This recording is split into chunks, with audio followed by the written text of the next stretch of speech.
Hello everyone, I hope you are doing well. Today we will talk about how to fix or how to solve the problem of Plex app. You will click on settings. You will go here to apps, default apps, app settings. You will search about Plex app and you will click here in this window. You will go to first stop and you will click OK.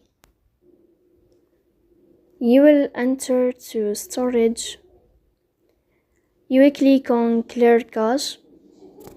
In the end, you will turn off your phone and you will wait a moment to restart your phone again.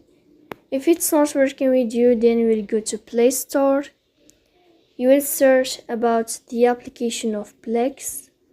And here in this page, you will update your app if you find update in this blue sign to fix Plex stream movies and TV applications. So please don't forget to support us by like and subscribe. See you next time.